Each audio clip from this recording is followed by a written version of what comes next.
नमस्कार दोस्तों, पाकिस्तान की टी20 टीम में विकेट कीपर के तौर पर होगी बाबर आजम की वापसी। कोच ने बताया अफवाह। पाकिस्तान के सीमित ओवरों के कोच माइक हेसन ने उन अटकलों को खारिज किया है कि बाबर आजम को बतौर विकेट कीपर टी20 टीम में शामिल किया जा सकता है। उन्होंने कहा कि उन्होंने भी ये अटकलें सुनी है, लेकिन उन्हें नहीं पता कि आखिर यह बात उठी कहां से। पाकिस्तान के नए सीमित ओवरों के कोच माइक हेसन ने उन कदमों का खुलासा किया है जो अनुभवी जोड़ी बाबर आजम और शाहीन खान अफरीदी को टी20 अंतर्राष्ट्रीय टीम में वापसी के लिए उठाने होंगे। उन्होंने पाकिस्तान के पूर्व कप्तान के विकेट कीपर के तौर पर टीम में शामिल किए जाने की अटकलों को अफवाह बताकर खारिज किया है। बाबर और शाहीन ने 2021 और 2022 में आईसीसी पुरुष टी20 विश्व कप के नॉकआउट चरणों में पाकिस्तान को लगातार जगह दिलाने में अहम भूमिका निभाई थी। हालांकि हाल ही में वे टी20 टीम से बाहर हो गए हैं और पिछले महीने की शुरुआत में घरेलू धरती पर बांग्लादेश को 3-0 से हराने वाली हेसन की पहली टीम में भी नहीं थे। हेसन ने कहा कि बाबर और शाहीन दोनों ही अगले साल भारत और श्रीलंका में होने वाले टी20 विश्व कप के लिए उनकी दीर्घकालिक योजनाओं में शामिल है। दोनों इस समय कराची में अपने साथियों के साथ एक प्रशिक्षण शिविर में भाग ले रहे हैं। ये साथी खिलाड़ी इस महीने के अंत में मीरपुर में 3 मैचों की टी20 श्रृंखला के लिए बांग्लादेश जाएंगे। हेसन ने स्पष्ट किया कि बाबर की टीम में वापसी विकेट कीपर के रूप में पहली पसंद बनकर नहीं हुई, बल्कि पूर्व कप्तान अपने साथी शीर्ष क्रम के बल्लेबाजों फखर जमान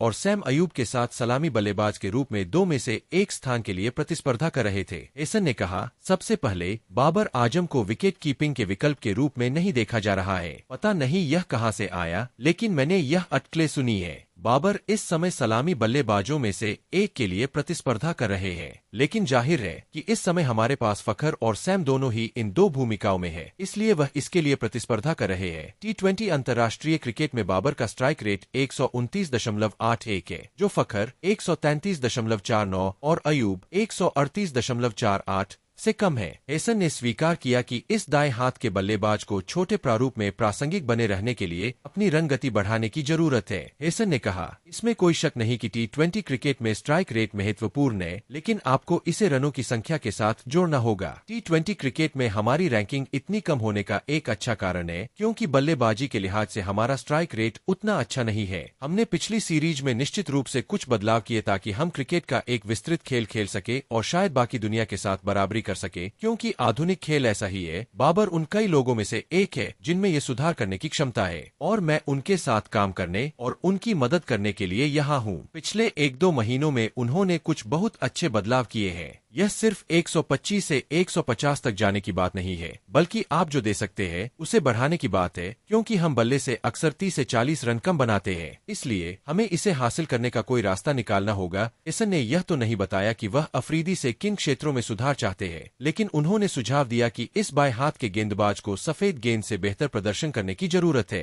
हेसन ने कहा, शाहीन शाह अफरीदी एक विश्व स्तरीय खिलाड़ी है। इसमें कोई शक नहीं कि हमने कुछ ऐसे क्षेत्रों की पहचान की है जिन पर शाहीन को काम करने की जरूरत है, जैसा कि इस कैंप में मौजूद हर खिलाड़ी कर रहा है। उन्होंने आगे कहा, लेकिन उनके और बाकी सभी खिलाड़ियों के इस कैंप में होने का एक अच्छा कारण है, वे सफेद गेंद वाले क्रिकेट में पाकिस्तान के व्यापक दायरे में है और इसमें टी20 क्रिकेट भी शामिल है। हेसन ने कहा, खिलाड़ी अच्छे दौर से गुजरते हैं और ऐसे दौर से भी गुजरते हैं जब वे अपने खेल में थोड़े पिछड़ जाते हैं, और कोचिंग स्टाफ के तौर पर यह हमारी जिम्मेदारी है कि हम अपने सर्वश्रेष्ठ खिलाड़ियों को मैदान पर उतारे और उन्हें बेहतर बनाए, ताकि जब वे पाकिस्तान के लिए खेले तो बेहतर प्रदर्शन करे। पाकिस्तान के कोच ने कहा, हम निश्चित रूप से अच्छे खिलाड़ियों को कम नहीं आंकते, लेकिन हम उनके साथ मिलकर काम करने की कोशिश करते हैं ताकि वे मजबूत वापसी कर सके।